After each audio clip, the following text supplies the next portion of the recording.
Hello and welcome everyone to our week 7 plus I guess game between Caeli and Topaz. I'm Kachka and I will be bringing you this series with one and only the Let's See. Hey, how you doing today? I am doing great and we will have an interesting series on our hands. How are you doing? I'm doing alright. We've had a little bit of drama in the Serenity Gaming Wintersplit. Do you want to talk about that? Yeah, let's just mention what happened in the last few days that wasn't said on stream, mostly because there wasn't one, but you know, let's still do it. So, I'm gonna start by saying the first thing is that Seafuse have apparently left the Wintersplit, which means that their place in the division deciders will take the Phoenix, which now are the first seed and will be playing against Old Boys, and in their place it will be Aries, which were third in the Division 2, and means that they are now jumping up towards that second position, and they will be playing against Hillerød Esport, since Topaz had to forfeit a game against Lyra yesterday, meaning that Lyra are now avoiding the relegations. Yeah, it's been pretty crazy to figure out exactly how all of this works together. We don't know all of the details of the Cephia split, and even if we did, we wouldn't really be at liberty to say it. So we're just going to try and make it work the best we can. And then, but enough about other teams. Let's talk about what's going on right now. Caeli versus Topaz. We have one substitution on the side of Topaz. We're going to be seeing a new jungler today. His name is Nod. Something along those lines. Is an A with a little circle over it. So we're just going to say Nad. Not sure if that's what we're supposed to say. We had a whole discussion. Yes, probably an accent. We don't know how to say it exactly. But yeah, there will be a substitution for Topaz. And how do you think that will affect how they're playing today? Well, it's just kind of what we always say with substitutions. Will that person be cohesive with the rest of the team? Will they be able to communicate on the same level that a regular player would be able to? We don't really know a lot about this guy. We looked at the op.gg and there isn't really much there at all. We know he's diamond and that's pretty much it. So what we're going to see from him will be sort of up in the air. He could be really good. He could be not. So we're just going to have to buckle up and see that as it comes. Yeah, we definitely will. However, I just want to take a look at the previous games of these teams, because surprisingly both of these teams' last games were against Hillerød Esports, which is pretty useful when you want to compare a team against some sort of gold standard. So they both play against the same team. And the thing is, interestingly, Topaz, they lost 0-2, and Caeli, they managed to take one game off Hillerød. But you would usually expect Topaz to be the dominant one rather than Caeli. Yeah, from everything we've seen, Topaz has been playing really, really well, but Caeli has been showing up in the last few games. They've been doing pretty well, so they could pull it out of the bag. It's going to be a little bit of an uphill battle for them, but it wouldn't be completely surprising to see them take it all the way. Yeah, definitely after last week, both of these teams seem to be pretty evenly stacked, especially, looking at Caeli, they show that they have the tools to beat some of the top teams. And Topaz, they looked shaky against Hillerød. They had to forfeit their game against Lyra, so they're not necessarily coming in with the momentum, and they really need to build it up, because on Saturday they will be actually playing in the CSD playoffs. Right, so there is some implication in other leagues going on. For this, though, these are sort of more middle-of-the-pack teams. None of these teams would be up for relegation to Division 2 if one were to lose and the other win. So as far as the end of season thing, there isn't really a whole lot at stake here, but still, you want to take every win you can get. Definitely, you definitely do, since these points will carry over to the next half of the split, and there are only top 4 teams making it into the playoffs out of a whole 8 in the Division 1, so you want to put yourself in that top half of the teams in this division. And yeah, we should be going into the draft in just a matter of a few minutes, right? So yeah, we're just going to be waiting. I just want to talk about the individual players for this time, and I will be referring to the last week's games quite a lot, because I think that they did show quite a lot. And first thing is that on Topaz, Facer usually is the person that you can rely on to get these picks, but lately he really hasn't been. I mean, not lately, but last game he really hasn't stepped up. What version of Facer do you think we will see today? Well, what I remember with Facer was him playing Syndra. I forget exactly which team it was against, but he had some incredible plays with Jesu, their top laner. Their cohesion was really, really impressive to watch. There was one play, if you go to our clips and go and find it, where Jesu teleported behind the team as Sion and ulted into him. That drove the enemy team into the jungle where Facer was waiting for them as Syndra. Mass stuns, massive damage. It was so much fun to watch. It was, and it does highlight one thing you said. It is the Topaz team play, how cohesive they are, as you said, when they can make these plays as a team. On the other side, for Caeli, they are, as I call them, the middle of the Division 1 pack kind of team. And even though with that win against Hillerød last week, that was a week ago actually exactly, they show that they can beat these top teams. They really need to show today that they can do this.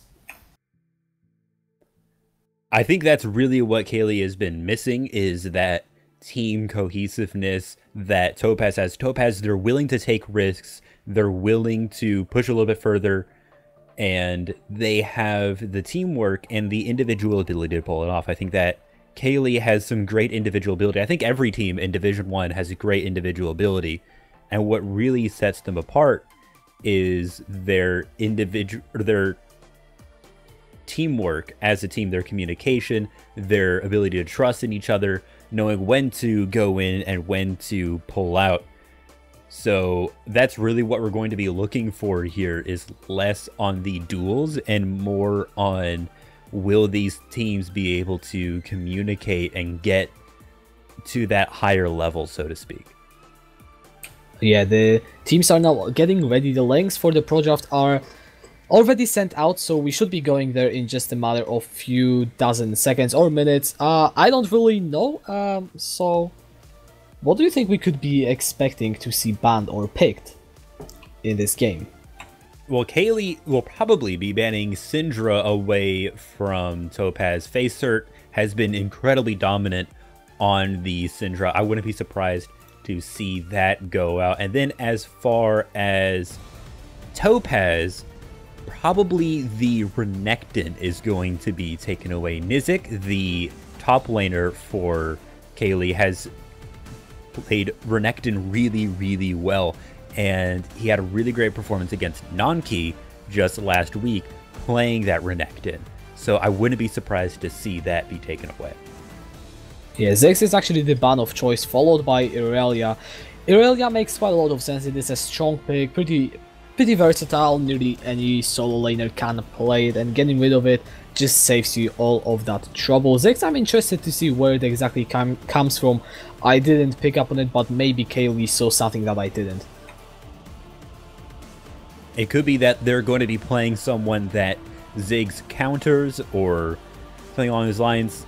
And with the current tower situation, I don't actually know how Ziggs' W interacts with the shielding on the tower. Do you? I'm pretty sure it can take multiple platings off, so you know, something you want to just take out and not risk having suddenly 2 plates taken away from you. Pike being banned away is actually pretty interesting, because I think we saw Selfway from Topaz last week on that pick. So Caeli just deciding they don't want to see it. Lucian being banned would also make sense to get rid of those early AD carries. And now Topaz has taken away Kaisa and Camille. We have been seeing a lot of Camille jungle in these Division 1 games. It is an incredible tool for a team to be able to decide exactly when to go in and who to go in on, and the ability to lock out one person and keep him in one spot to bring them down, have the entire team go on top of him, has been incredibly powerful in these teams that have more communication versus, say, Division 2, where we see more Xin Zhao. And now Caeli has picked up the Taliyah. Going to be interesting to see exactly where the Taliyah goes. Probably going to be mid, but you never know, we could be seeing Taliyah jungle. Yeah, Taliyah actually is a pick that has fallen out of grace in the last few patches. We haven't seen quite a lot of her. However, that is a Cassiopeia, and one thing that I picked up on is Facehurt literally spammed the champion in solo queue in the last 2 days. Nico, I'm pretty sure that is a troll since Nico is disabled in the Wintersplit. Topaz will just cheese us with the hover. I really don't want to see Nico. I want to see Nico, but I also don't. Yeah, don't worry. You will see her at earliest in the second half of the split. So it's true. Yeah, it's true. You maybe get she'll be to nerfed prepare. by then. Gosh, an AoE stun with a gigantic shield. Oh man, such a good idea. Thank you, Rito. Anyway, the Alistar has been picked up by Topaz. That is not a huge surprise. We've been seeing Alistar a lot here in the Wintersplit, and now the Morgana is being picked up as well. So with the Taliyah Morgana, there's a little bit of zone control there, and with the Cassiopeia Alistar, they don't really combo incredibly well, but individually they are very powerful heroes. You can also combine these champions to have quite a lot of teamfight zoning and CC with the Miasma and Alistar going in. That will be a lot of control, and this is why I like this Morgana pick, because you can deny so much of that with this Black Shield. Ooh, Orianna picked into Cassiopeia. So, what do you think about this matchup? Because this is something that is often picked either way around. Right, so Orianna doesn't really have a lot of mobility. In fact, she doesn't have mobility, so she doesn't get affected too much by the grounding from Cassiopeia. The only thing that is taken away there is the flash. But what that also means for us is that Taliyah is definitely going jungle, unless it's something really crazy from that Orianna we haven't seen. But I'm thinking it's going to be Orianna mid. So that means we're going to be getting a Taliyah jungle, something we don't see very often at all. If this Taliyah can really pull it out, and this is, I was about to say it was not, this is not, this is Destiny. So this isn't something we've been seeing in his op.gg a whole lot. So it'd be interesting to see if he's has something up his sleeve for that. He's been theory crafting, or maybe even on another account he's been working on Taliyah plays. You know, I would really love to talk about Taliyah, however, Kalista slipped through the bounds without getting too much attention from us, and, well, that is something we don't see a lot. And there is the Renekton being banned as well, like we had predicted, although it seems to have come in a little bit late. That's kind of interesting. And then the Xin Zhao taken away from Topaz. Considering that they haven't picked their jungle yet, that was a good idea. You sort of have to keep in mind who has been picked when you're banning in this tournament style ban, with the sort of the blind ban that we have in solo queue. You can't really do that here. It's a little bit more strategic. And it looked like that was an Aatrox, but the time also ran out. So now is Topaz going to play Aatrox as a BM, or... There it is. If we see an Ivern, I am going to be very happy. Well, hopefully Topaz will make you happy, because they are going for a pretty not non-standard composition. I just touched on the Kalista earlier. Alright, well, Vi is also interesting a lot. With the actually right now, with the Alistar and the Kalista combined with Ultimate and the Vi, Topaz will have so much pick potential in the mid game. Right, their engage is going to be pretty fantastic, using that Alistar headbutt, the Vi Q, and her ultimate. The amount of single target ability they have to lock down. The Cassiopeia can ground, the Alistar can knock up. There is a lot of pick potential here, so we're probably going to be seeing quite a few lane ganks on the side of Topaz, whereas Taliyah might be looking to farm a little bit more. And now we're seeing the Xayah getting picked up, and we're going to be seeing who is going to be the top laner for Caeli. Since the Renekton is banned out, we're probably going to see a Sion would be a good pick. There it is. The superior analyst going for the Sion. With that pick though, Caeli, they are drafting themselves a pretty solid team fighting composition with the Orianna and Xayah for the consistent damage, as well as the Taliyah and then the Sion from the front line. So, you know, Caeli are drafting themselves a pretty interesting comp. Topaz looking, however, to pick an aggressive top laner into that Sion. If they get their hands on the Darius, that would be a very strong matchup that, especially with the gank pressure of Vi, could be easily exploited, but Gnar will be the top laner of choice in the end. So once again, this goes into the CC that they have. Every one of these characters, except for Kalista, I'd say, has some pretty powerful CC on their side. Gnar, with his Mega Gnar ultimate, will be able to do some amazing mass CC if they take fights in the jungle, they take fights in close quarters areas.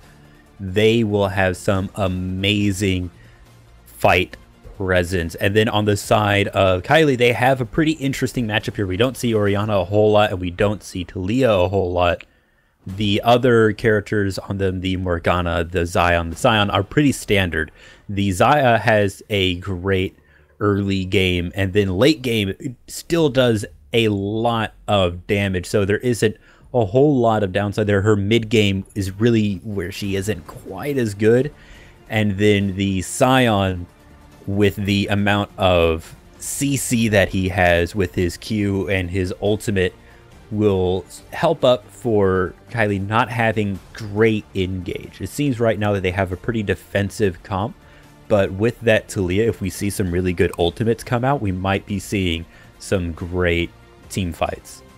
And I'm also looking at Destiny to try and, you know, make ganks happen, because that one game when they won against Hillerød, it was because Destiny was hyper active on the map, just getting kills left, right and center. He was playing a Nocturne, so, you know, you could argue slightly easier to gank, but, you know, Taliyah also has a movement ultimate, can also snowball, so I am definitely looking at that jungle matchup.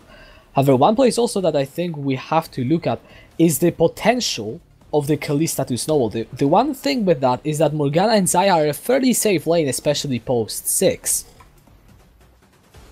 With the Xayah black shield from Morgana, the Xayah ultimate, there are a lot of ways for them to evade getting caught out, and then the root can help people from getting a little bit too aggressive. You don't want to come out from behind the minions unless you have some way to deal with that, and so that's going to be a really great way for them to control that lane a lot better. Yeah, and I feel like with that we will just go into the short break, as we will wait for the unfortunate spectator delay. Not quite a lot we can do about that, so we will see you in just a few minutes, and don't go anywhere.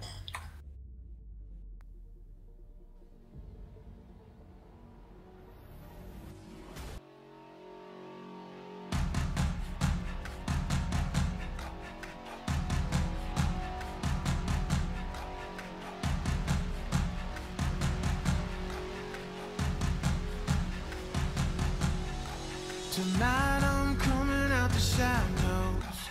Long time coming, gonna get what's mine. I'm here standing at the doorway, staring down my glory. It's my time. 'Cause I'm a blade in the darkness. I'm a bullet in the gun, that's me. My heart, it beats like a bass drum. Come and let me get some. Never gonna back down, never gonna break, won't bend now. Tonight there's gonna be a showdown. Tonight there's gonna be war. This is what we came for. The victor, the champion. I'll be the last one standing. The raging, the glory. Tonight they'll write my story down.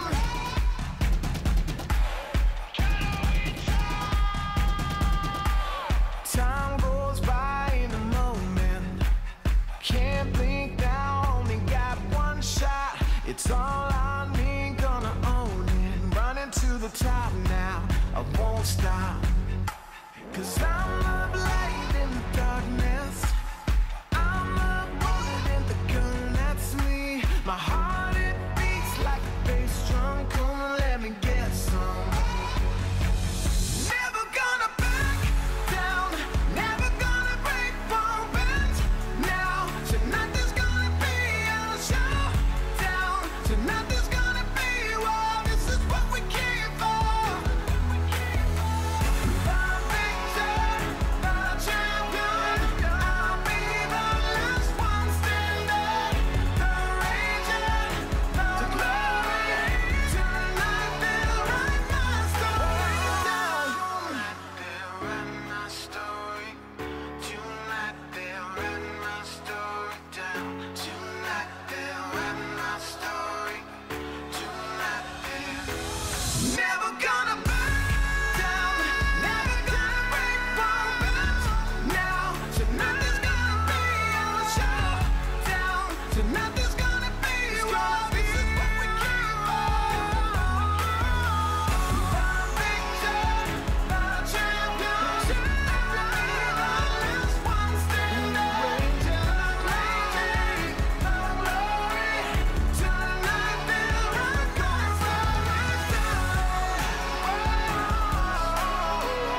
Tonight they'll write my story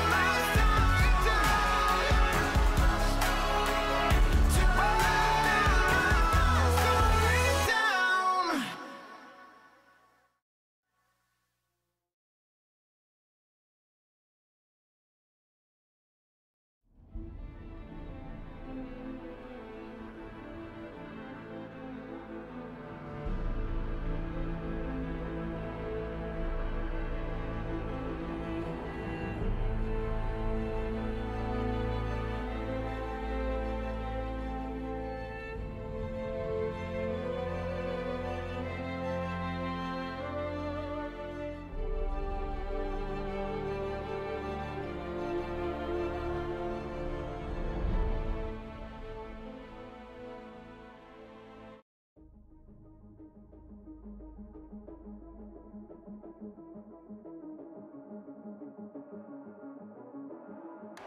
Welcome to the world, no heroes and villains. Welcome to the war, we've only begun. So pick up your weapon and face it.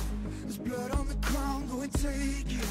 You get one shot to make it out alive. So higher and higher you chase it. It's deep in your bones, go and take it. This is your moment, now is your time. So prove yourself and rise, rise. Make them remember you. Push through heaven. Rise, rise. They will remember you. Welcome to the climb up, reach for the summit. Visions brave, the one false step lead the end. So higher and higher you chase it. It's deep in your blood, go and take it. This is your moment. Take to the skies, go. Prove yourself and rise, rise. Make them remember you. Push through heaven. Rise, rise. They will remember you.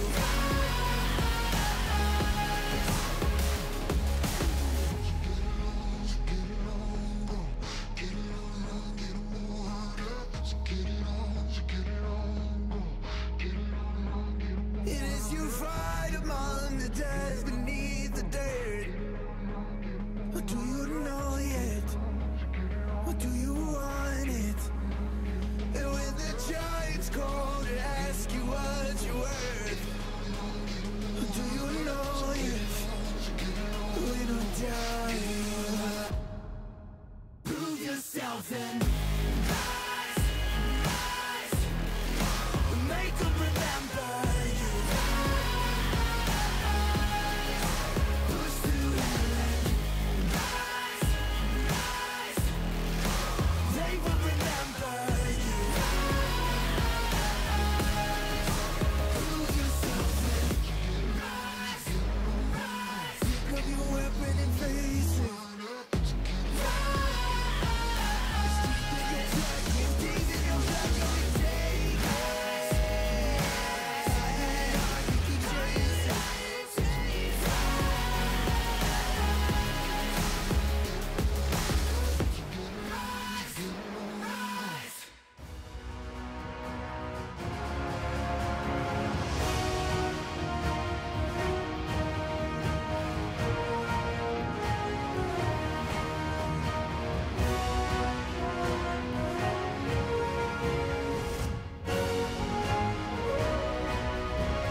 Hello everyone, we are back for our game 1 between Topaz and Caeli. I'm Kachka, joined by the Litzy, and we will be going finally into the first game of this match.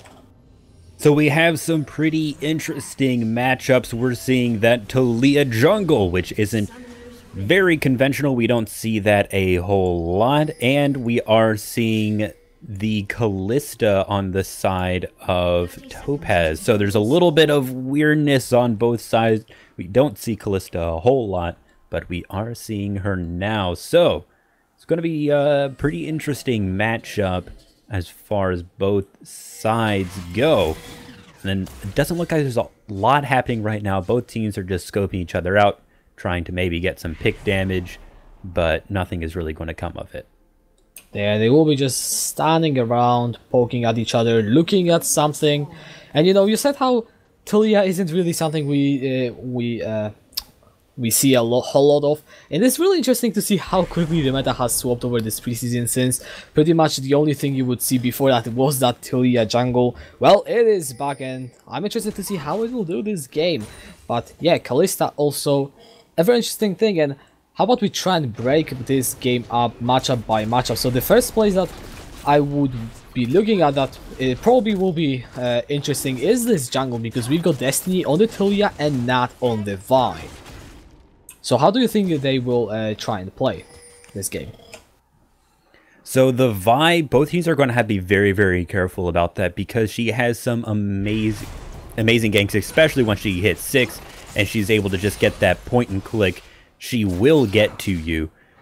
And so a lot of it is going to be in the bot lane. It's going to be on the Morgana. Timing that Black Shield correctly, putting it on the right person is going to be really, really important. And if this Morgana can pull it off correctly, if Go Range can predict that movement, then it's going to be really tough for the Vi. But if not, then it's going to be really tough for Caeli. Yes, and Morgana is also pretty good against Alistar as a champion anyways, because you can deny this engage so well. Selfoy will be forced to play these mind games where Gorange will try and waste his Black Shield on a target that, you know, the Alistar isn't going for in the end. So it will come down to these, you know, individual plays and how both of the players will be playing. So far, across the board, nothing really surprising. We see Jizu in the top lane on Dinar getting a small CS lead so far. Nizik actually getting a nice trade onto Dinar early on.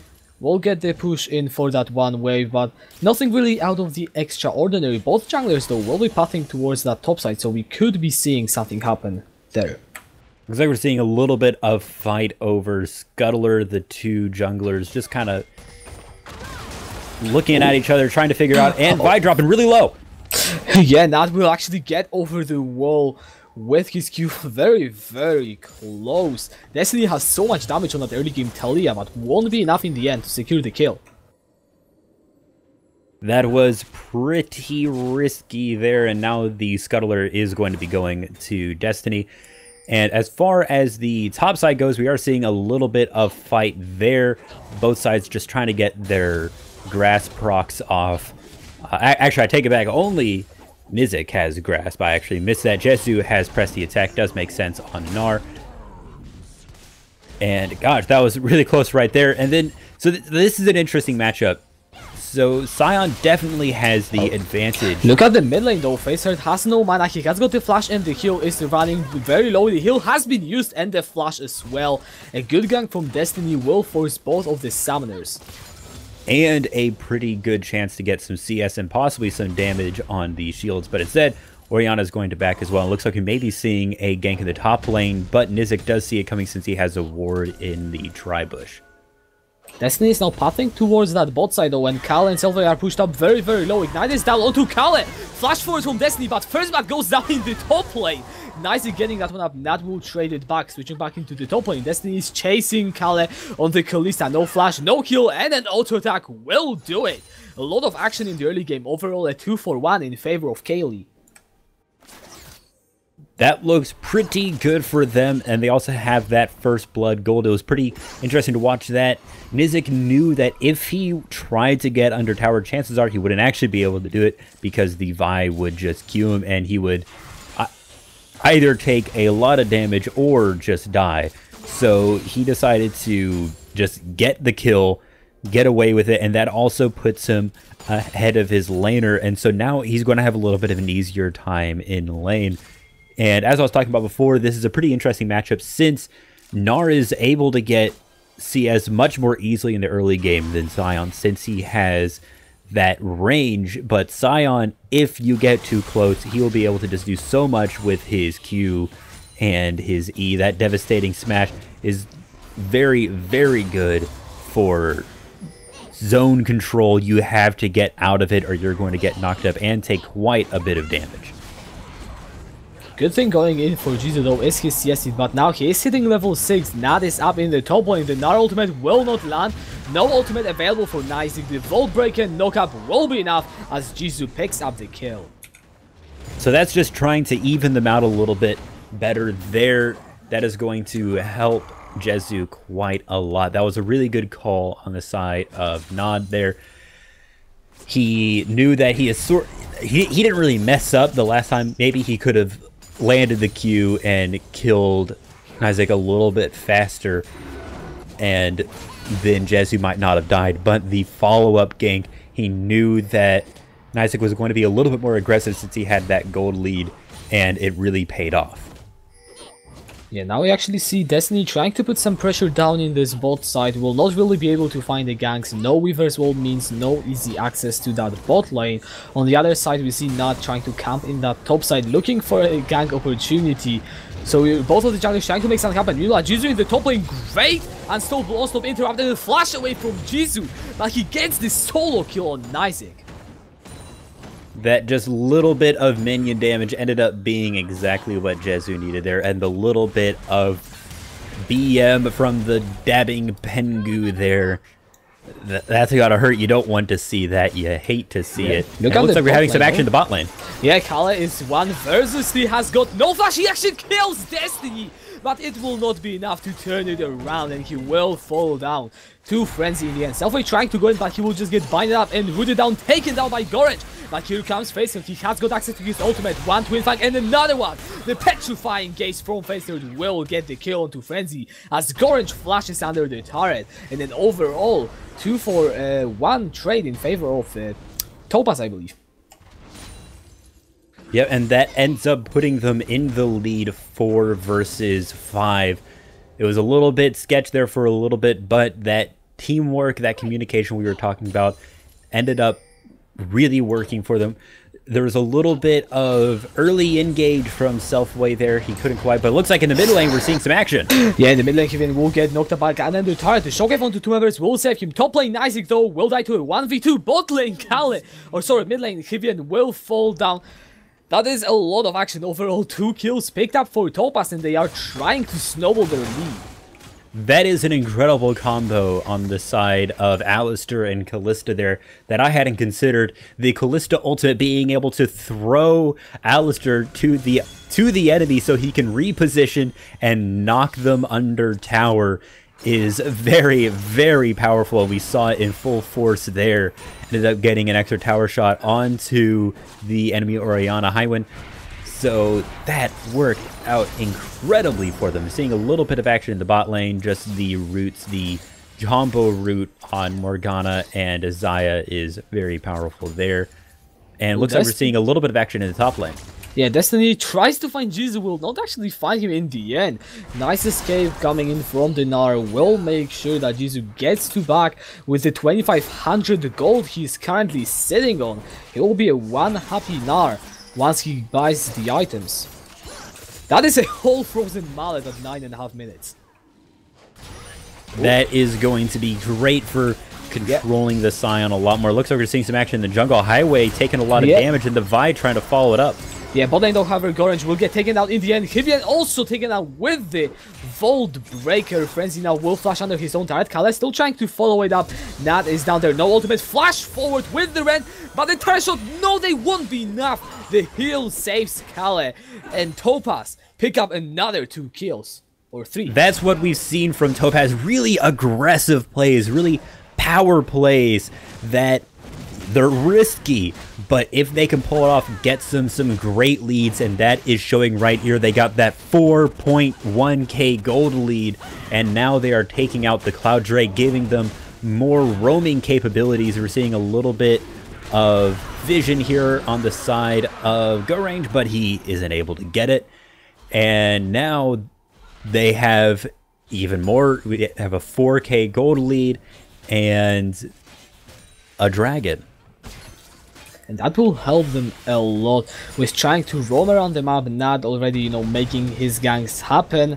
And yeah, Selfie on the Alistar got the mobiles will also benefit that Alistar quite a lot. And you know, we're only 10 minutes in, and as you said, that is a 4,000 gold lead in favor of Topaz. So how do Caeli try and close that one out? Although, okay, there was some action in the mid lane. Now, I'm not sure if you will really get a chance to do anything, because bot lane Frenzy is going to get the cake down by the run. Destiny is burning down from the poison. Facer actually does not get a kill. It will be the Cal with the double kill. A nice shocker from Heavy, and Orange will pick up the shutdown, but flash forward, petrifying gaze, and Selfway picks up yet another kill. Topaz just snowballing this game out of control. And they are taking their lead and running with it. We're seeing some action in the top lane, but not finishes it up and stunning out the Scion passive, making sure he won't be able to do too much damage. And once again, a little bit of BM on the side of top lane.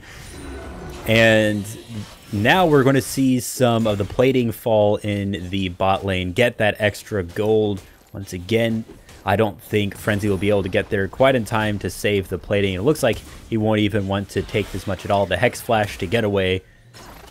And so we're seeing a lot of great action here, and now with the Rift Herald being taken down, Topaz is going to be able to try and push this lead even further. Yeah, they will be trying to do so, and they are in a great spot to accomplish just that. Facer is currently sitting on 2200 gold, so he will definitely complete the Lulu and Seko. However, right now the mid lane, Nat goes under the turret, picks up the kill, and Solden Battery onto Goran. He will fall down though, and Goran just, oh, he burns to the red buff in the end. Caeli, the rent won't be enough with the Pierce as he gets the kill under the turret. And Caeli is just completely unstoppable on this Kalista right now. He is popping off. That's something you don't see a whole lot as Kalista, but when you see someone play it well, it is fun to watch that mobility that Kalista has. And the surprising amount of damage when played correctly ends up really paying off in situations like this, where maybe she's underestimated, and the aggression that Caeli has here, and that all the Topaz members has here, willing to dive in the tower, knowing exactly how much damage you are capable of doing, and being able to get the kills really works with that Kalista.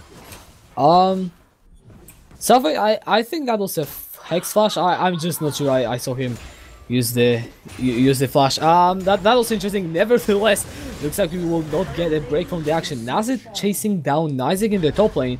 The ultimate is not available. Decimating Smash will find a return knockup.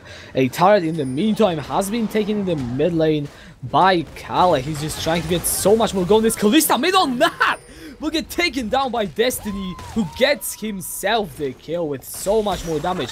Facer in the bot lane will force the Featherstorm though, and Topaz, they are not relenting the pressure. Jungle, we see the face call, Selfie going in, the Shockwave landing onto Caeli, but there just isn't really too much damage. He is trying to dish out whatever he has, but it's not enough. Caeli gets his 7th kill of the game. He is doing great, and Go Range getting caught out. Didn't know that there was a ward there. A successful bait. I'm interested. It's pretty interesting that we haven't actually seen the ultimate from Talia. He gets knocked out again. Just gets caught out. Gets grounded. Can't do anything. I was sort of expecting to see a little bit more aggressive plays with that ultimate. That is really what sets apart Talia jungle. Her mobility and that ultimate being able to keep people from going under their towers. So it's interesting we haven't seen a lot of that. You know, it is definitely, Destiny has been trying to pick up the kills. However, on the other side, when you just look at Topaz and how far ahead they are, not on the Vi just going around the map, setting up the kills. Caeli, he just got a triple kill in the bot side, showing how strong he is, and Facer more than capable of challenging anyone on to a 1v1 on the sideline, it is really, really difficult to set up these plays. It is playing against a team like Topaz, the cohesion that they have, and the sort of mind games that they play. They do a great job of baiting people and getting them in positions, sort of pretending that they don't see someone when in fact they do, and using that to their advantage. And they're now going to be looking to take this second Drake. Doesn't look like Caeli's going to be doing a lot to stop it. And very nice play from Selfway there, Hex flashing across the wall to take away the blast cone to make sure that Topaz had no way to get over to the dragon, but looks like it wasn't really necessary because Caeli wasn't really trying to take it anyway. Looks like we're going to be seeing a little bit of roaming around towards the bot lane. They may be looking to take this tower. Caeli is going to be taking out the wave and getting the minions there. Yeah, Destiny is trying to find some damage with the pigs. That's a nice blast call. Puts back into the team, but the shockwave does not quite connect. Means there is no pick for Caeli. And they are really desperately trying to find anything to get back in the game. They are currently sitting 12k gold behind. They don't really have any items completed apart from the Runic Echoes jungle item for Destiny and the Righteous Glory for Nizek. But apart from that, there is really nothing that they can offer against Topaz in these fights. So really what they have to do is they have to just try to stick together and win one of the team fights. If they can get some clever picks, they might be able to find an opening somewhere. And if they could turn the game into a 4v5, they may just be able to win a team fight and even it up a little bit. That's what we see a lot in these games. But it looks like we're going to be seeing some action in the bot lane here. The tower going down, but looks like Caeli's going to be backing off. Oh, the Fate's call. Selfie is looking for an engage, will not decide to find it in the end. Caeli is just dishing so much damage. Goran just barely survives. Selfie will get knocked back into the team. No ultimate means he will get taken down, but Nizek in the top lane will also get run down. And Topaz lose one member, but they immediately respawn. Oh, Facer in the mid lane. He does try to go for the flash petrifying gaze, but he does not pay off in the end and will not find any direct kills. And it looks like Nad is here to help with the tower as well. That's going to go down there, just going to tank with no minions. And it looks like the mid tower is going to be taking some damage too. We're going to be looking at inhibitors before too long. It looks like Caeli's going to be defending the bot lane more than anything. And Caeli's really low. That turtle is going to have to look towards his shell. There, the ultimate coming out. And there it is. He is taken out. Yeah, Frenzy finds the shutdown. That is absolutely huge. He manages to outplay Caeli one round, but here comes Nad with the flash. He will get the kill in the end. Destiny is now trying to find the return. Nad is alone, and they will find it. A 2-for-1 trade in favor of Caeli, and at least that is going in their favor. That is right. They've been playing it correctly right now. They've just been trying to get the picks, that aggressive play there. Yeah, it looks like we're seeing some of fighting here. Selfway in a little bit of a 2-1 shockwave from Hivian. Not find the shadow. Here comes Facer with the petrifying gaze. Does find the stun. Gorge is trying to run away. The Noxious Blast will take him down in the end. Facer is on a killing spree. And Topaz, they might be losing picks, but their pressure is unrelenting. That is the Facer I like to see. Aggressive power plays from him, and it is paying off. He is now sitting at 3-0. He's got that 1,000 gold shutdown on his head. If Caeli can manage to take him out, then they will possibly be able to finish up another item even. The only other bounty on the board right now is Jezu on the Gnar. He's got that 500 gold. Looks like we're going to be seeing a little bit of fight here in the top lane. Yeah, Frenzy will just get melted down by the Caeli's Kalista. Over 2 items, working towards what I believe will be the Infinity Edge, gives him so much damage. Destiny, however, that is a nice binding onto the Kalista. She's burning out what is enough. Yes, Hivian will go in. Destiny is also staying alive with the help of his team's shields. Not will be looking for that wall breaker, but will not find it in the end. That just little too aggressive there. Yet gotta be careful. You can't get too cocky. Ended up overextending slightly. The Talia with the knockups, with the electrocute, was able to burst him down. And although Selfwade tried to stun out the Talia and keep Destiny from doing any more than he already had, it wasn't needed since the rest of Caeli was there to clean it up. We are 20 minutes on the clock. The Baron is live. Topaz still sitting comfortably on an over 12,000 gold advantage. And you really have to believe that they will be looking to close this game out. However, Caeli, they are still trying to stay alive. And as I say that, Jizu forces the ultimate from Nizik in the bot lane. That guy just has so much pressure on this Gnar. That's right. As soon as that press the attack proc, he knew he had to get out of there, and looks like the Baron is going to be the goal of Topaz next. And I don't know if Caeli will be able to respond to it. It's already below half health. They're just now realizing what's going on. Yeah. And there it is. We're going to be seeing maybe a little bit of a fight here. Yeah, Destiny is trying to kite back with the Emerald there. The Noxious Blast from Facer is coming in. Here comes the Fates Call. The Alistar goes in, knock up on the two. A 3-man headbutt, and Caeli can just rip through everyone. He gets the double kill. And Fight goes in with the ultimate. Picks up the third one. Destiny trying to do anything he can in that brush, but Facer will surely pick him up. The Zone has to just buy some more time. And the Cassiopeia is on a rampage. Nizik, the only man standing between Topaz and the game 1 win. But you have to believe that it will not be long before the Nexus will fall. That's right, there is one tower going down, and Nizik is in a tough spot here. He gets taken out, and now they're going to be looking at the inhibitor, just making sure that his passive isn't able to do much at all. Now, Go Range is the only one who is up. Caeli is looking very, very aggressive here, trying to stagger him out, and he gets a little bit of damage off, but now he has to run away. Yeah, remembers respawning from Caeli means that Caeli has to be very careful. He did drop very low, but 3 inhibitors taken down, combined that with the Baron buff. And even though Caeli will buy themselves some more time, the next push from Topaz should be the final one if they play it well. That's right, they have that Baron buff for them. They're going to be able to hold on to that for a little while longer. And if they can push with these super minions, there are super minions coming from all directions here, and that is 2 per lane. It is going to be very difficult for Caeli to hold the defensive here, and it looks like a 3rd Cloud Drake is going to be gotten by Topaz here. That is a little bit unlucky right now. I'm sure they'd be looking for...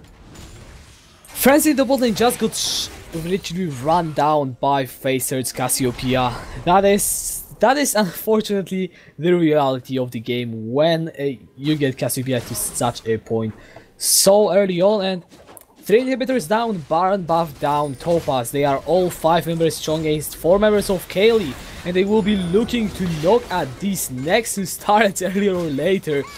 Self even going for the cow by just letting the minions do the job. Having a little bit of a dance party there. They just all got in a circle and started dancing. There's just nothing that Caeli can do here. All these super minions with the Baron buff. I mean, what can you do against all that? They are diving the fountain. Yes, they're already a double kill for Caeli, and the Facer will take another one. But in the end, Topaz will take a clean stomp in game 1. That was pretty devastating. 13-34, and Topaz managed to keep all of their towers. That is not what Caeli would have wanted there. We're saying that, you know, they may be able to, you know, pull themselves up by their britches and getting some good plays, maybe pulling out a game there, but if we're going by that game, that's not what we're going to be seeing. Caeli ended up at the end 15-5. That is a pretty devastating showing there. Yeah, this guy has dealt more than 1000 damage per minute. The game lasted only just below 24 minutes and he dealt over 30,000 damage on the Kalista. Those are some insane numbers. And what can we expect to change or stay the same in game 2? Well, the thing is that Caeli isn't just some Kalista one trick. This isn't the only ADC he's good at. So the question is, are we going... If they, next time around, Caeli bans out the Callista. Is that really going to slow Topaz down? This is a little bit of a strange, a little bit of a pocket pick there, a little bit of something you can do in preseason. But I'm thinking if they just ban away Callista, that isn't really going to solve their problems. And what they ban out the Cassiopeia, well then face her play Syndra. So I think this is going to have to be a fundamental change on the side of Caeli. They're really going to have to look at how they are playing, what they are doing. They're going to have to improve their teamwork or improve their individual mechanics, or both, if they want to take away this next game from Topaz. Yeah, this is something we will need to look at, because Topaz, after the game 1, they are looking so dominant. But we will go into the short break to see if Caeli can get themselves together and pull out a win in game 2, or if Topaz will just close out the series 2-0, so stay tuned.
Legends never die when the world is calling you.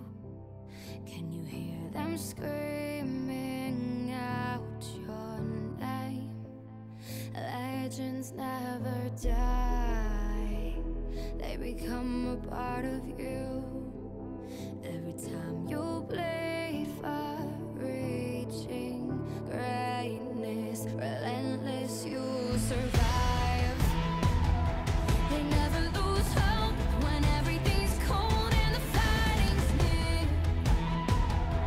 It's deep in their bones, they'll rot into smoke when the fire is fierce. Oh, pick yourself up, 'cause legends never die when the world is calling you. Can you hear them screaming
Hello and welcome back. We are back for the draft for Game 2 between Topaz and Caeli.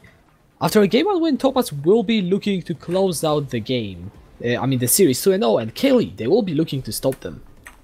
So Caeli has a little bit of an opportunity there. It has been decided that a couple of bans would be taken away from Topaz there. And that's partially because they didn't have the proper tags inside of the game, and also with the emote spamming, like the dance party we saw at one point.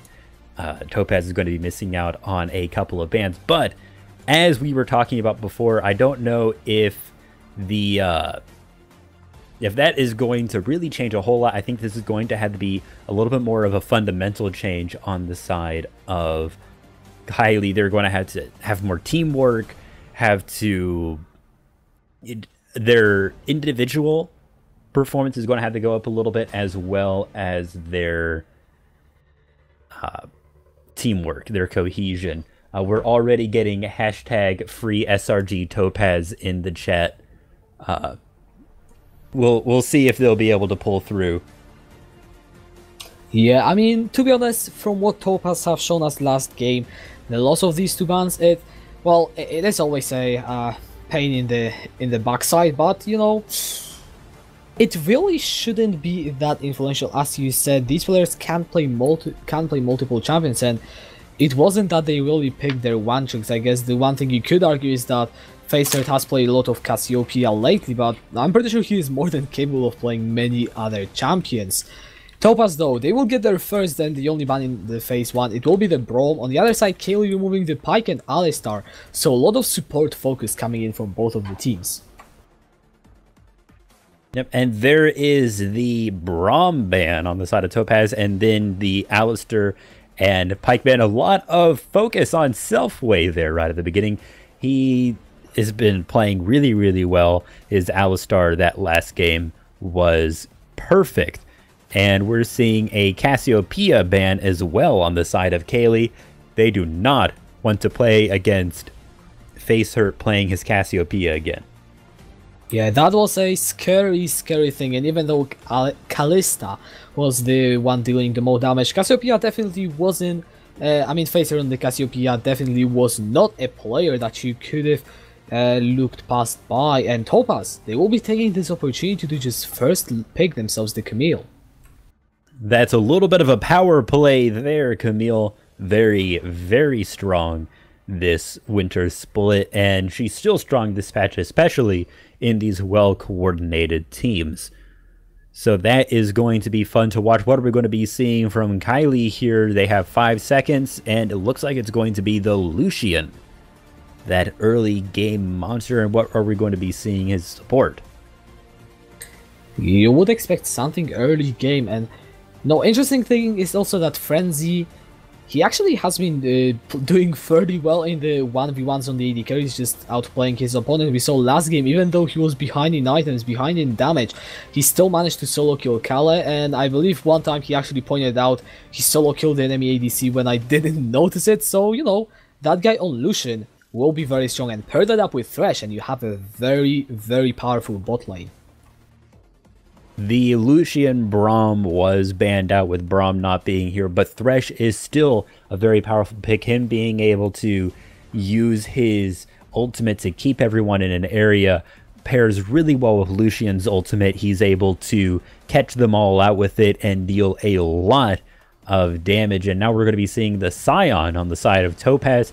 Although, once again, although the Topaz top laner Jezu, he had a few issues right at the beginning against the Scion as Gnar. He still ended up pulling ahead, and so with Scion, he was able to do as much as he did.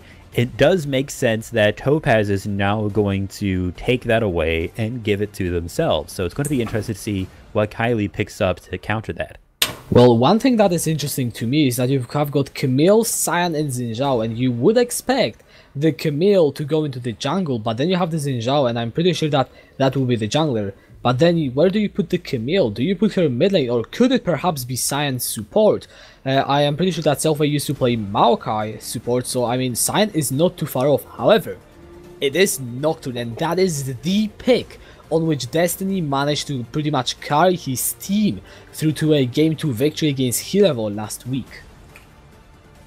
So what Topaz is going to have to do to play against this Nocturne is they will have to work together as a team. Nocturne thrives in teams that are split up across the map. He is able to jump in on someone, and the team doesn't know who it is who got jumped on, and when the ultimate happens, you don't know if you're going to be the one to get hit by it, or you don't know if it's your bot lane that you can't see, and the only information you have is your voice chat. So sometimes that is what traditionally has made Nocturne not quite as good in the pro scene, but this past year, these past several patches, he has been doing incredibly well, thanks largely in part to the new runes. So now the Callista and Ezreal have been banned out. A lot of focus on the bot lane, on Caeli's bans, and then the Echo and Vel'Koz are going to be taken away by Topaz. A lot of focus on the mid lane there. Yeah, getting rid of these two picks. You know, I'm not exactly sure why they would ban them out. I guess maybe they want to play something that will be countered by these champions. Could be the Aurelian Soul, I don't know, I'm not calling it yet. However, Caeli will just get themselves this Syndra for Hivian. And he has been playing this champion pretty well in the Wintersplit so far. So that's making sure that Facer doesn't play the Syndra either. That is something that he really enjoys playing. But we don't really know where Facer is actually going to be. There is the Nunu and Willem? Surely not. Yeah, okay, they did it. Okay, I don't know what's going on. We have 3 junglers on the side of Topaz. Camille, although is a very strong top laner, so Scion support or ADC? I couldn't tell you. A Scion Camille bot lane? I am not even going to try and I'm not even going to ask you, because that is honestly just cruel. I have no idea who is going anywhere. But what we can do is focus on the Caeli, because I like these picks a lot. We have Renekton for Nizik, we have Nocturne for Destiny, and these guys against Hillerød, the team that has been by far the most dominant in the Wintersplit so far, maybe with the exception of Hydra. They beat them with these picks, and I am looking forward to see if they can do that against Topaz. That's true.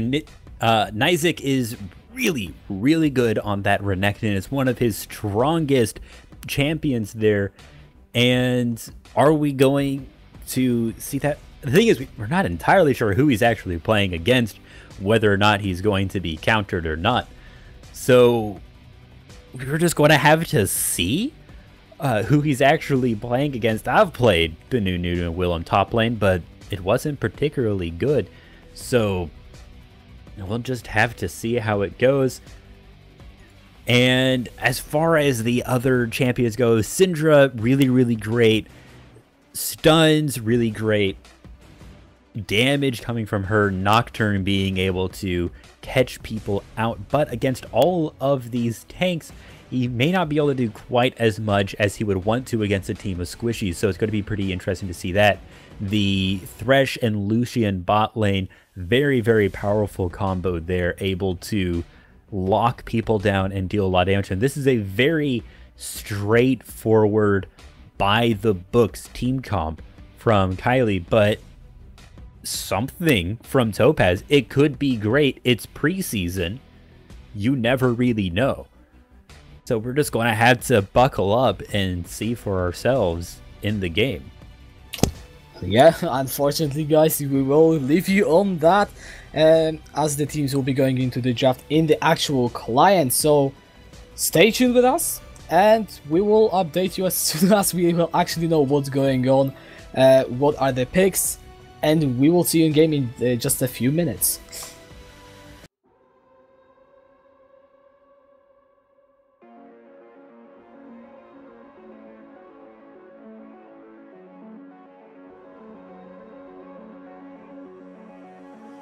Tell me where do I go? Tell me where do I take us?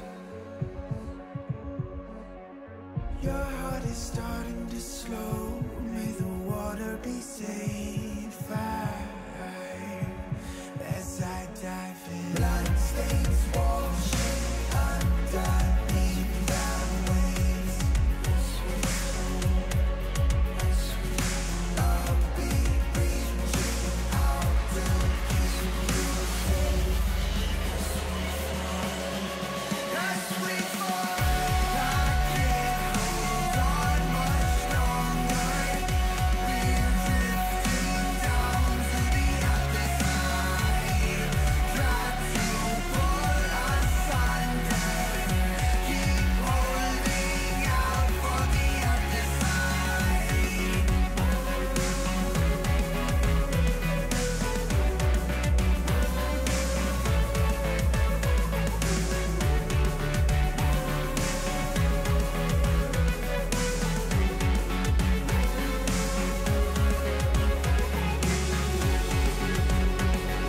me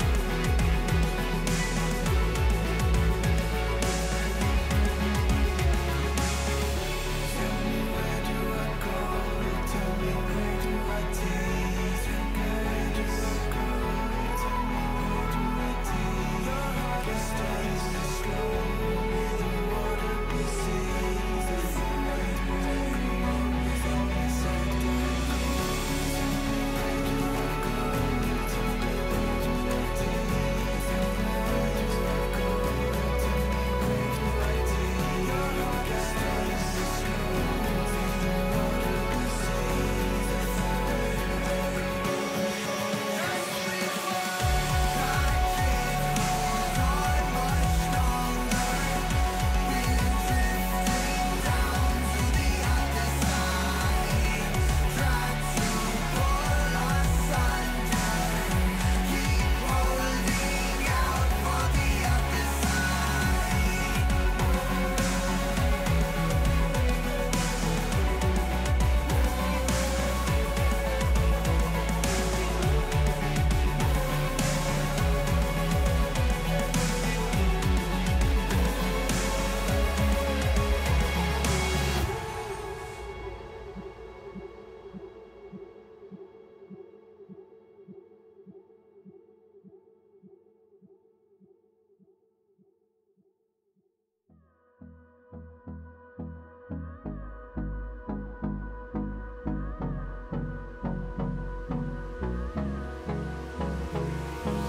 Hold me close till I get up.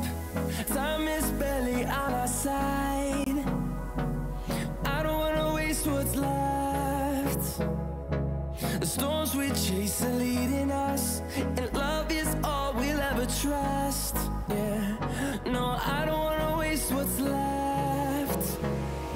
And on we'll go, through the wastelands, through the highways, till my shadow turns to sun rays. And on we'll go, through the wastelands, through the highways. And on we'll go.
Hello and welcome everyone, we are back for this game 2, which is bound to be exciting with the picks that we have. I am Kachka, once again joined by Let's See to, try and break this game down, and we're going straight into a pause. Apparently, Cal is lagging. He's going to be back before too long. So let's talk about where Topaz is going. Looks like it is going to be the Camille top, Nunu jungle, Face Hurt mid, and Scion Ornn in the bot lane. Apparently, if you follow Face Hurt's stream on Twitch, this is not entirely surprising. He has been playing the Xin Zhao in the mid lane. The Nunu and Camille are not crazy ideas. Camille going top lane, Nunu going jungle. Where else would he go? And the Scion Ornn bot lane is really the surprising one here. Will their just giant health pool be able to sustain them through the amount of damage that Lucian and Thresh are going to be putting out? Lucian doesn't do a whole lot of damage to tanks in the early game. He is more of, at least in that sense, he doesn't really do a lot against them until the late game where he can pull out his ultimate. And it's going to be a little bit interesting to see that. Also, it is actually Cal playing Nunu, and he's going to be playing jungle. And instead it's going to be Nad and Selfway in the bot lane. So that is a little bit of an interesting thing as well. Yeah, and Topaz, well, it's not the first time they are pulling such things out. They have won games in the Wintersplit by playing, let's say, unconventional stuff. The 5 cleanses tactic where the 4 cleanses tactic where they run the cleanse in every single lane, but the jungle, they managed to win. AP Shen, Korean, they managed to win. So to be honest, I really don't think that even playing a full AD/tank composition, I guess unless Nunu goes full AP, then it will be something like that. I don't think it will really stop them from doing what they did in game 1, unless it is Caeli that will be stepping up this game. That's right, unless Caeli really fundamentally plays different, they're not going to change their performance a whole lot, no matter what Topaz is playing. And I think as far as the Nunu going AP goes, I think that it would be perfectly reasonable for him to, since there are 2 other tanks on his team. Normally you want to have at least 1 tank. Oftentimes it's the jungle or top laner. But in this case, there's already 2, unless it's something silly like full AD Scion. Could happen. Looks like both teams are ready, so the pause is going to be lifted before long, and then we'll be able to get into the game. Yes, and this match actually has quite a lot to break up, because we've got Nizik and Destiny on the champions, which they are known for playing quite well. Hillerød last week, both of them have been playing so well in a matchup that we really, at least I didn't expect them to play to dominate in. And on these champions, they could be doing just that against Topaz. And it looks like, as far as going against Topaz, they're doing something a little bit interesting here. Both teams are grouping up in 5-man, but they end up on opposite sides of the map.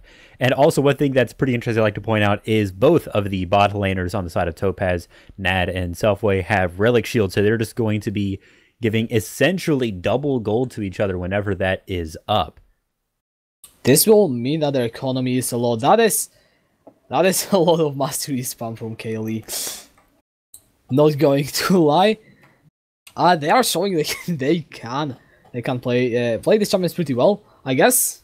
Showing confidence on the pick. That is the first step towards beating your opponent. Be confident that you can do it. However, Destiny is coming up towards that red buff, and we have Nat and Jesus sitting up there, but Nizik will also come up. I think they might be reading what Topaz are trying to do to reveal with their cards. Jesus now will walk towards that bush. Nizik started, no skill yet. Destiny is coming up with it as bringer. Just will tag for some damage, and looks like he will be able to get that red buff start. Yep, and then Cal is going towards the red buff on his side, going to be getting that out of the way. So, once again, pretty interesting what we're seeing here. Just a little bit of spicy early game, nothing too crazy. And it looks like a fairly aggressive bot lane on the side of Caeli early on, since they didn't have to leash for their jungler. But now we're going to be able to see that Relic Shield combo in all of its glory.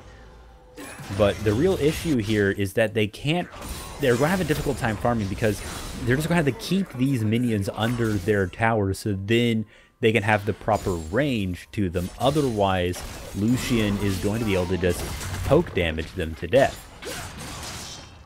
Yeah, this will be a big problem for Nad and Selfie, at least before level 6. The range advantage for Frenzy and Gorange should mean a lot in that matchup, and I would definitely expect Frenzy to break some sort of a significant CS lead by the time level 6s are hit. One thing though that I will want to pick up on is actually in the mid lane, Hivian is dropping low. They're also trading all across the lanes, so I don't know if I'm safe to talk. The thing is, look at Facer's wound. He's running Hail of Blaze, and the thing is that gives you... Oh, in the mid lane, Ignite is down onto Hivian. Facer, come on, let me speak. That thing gives you attack speed for 3 auto attacks. And it looks like there's some stuff happening in the jungle as well. Yeah, the jungle there is fighting the bot lane, there is jungling. Caeli looks like will be able to make it into the lane. Bot lane Frenzy and Gorange also make it out under turret. And that Topaz, they might be playing some unconventional stuff, but they're definitely not changing a damn thing in their playstyle. Those aggressive plays, those risky plays is the Topaz special, and it is working as it normally does for them so far. They do have just a very slight gold lead, but that's nothing to really look at right now, and it looks like Destiny is looking at the mid lane. Will Facer be able to get away here? Looks like he will be able to. No paranoia on Destiny. Obviously, it's minute 4, means that, well, it's kinda difficult for him to close the gap. He will now be moving towards his own blue buff, but Caeli is already here. The fear is charging up. It will find its mark.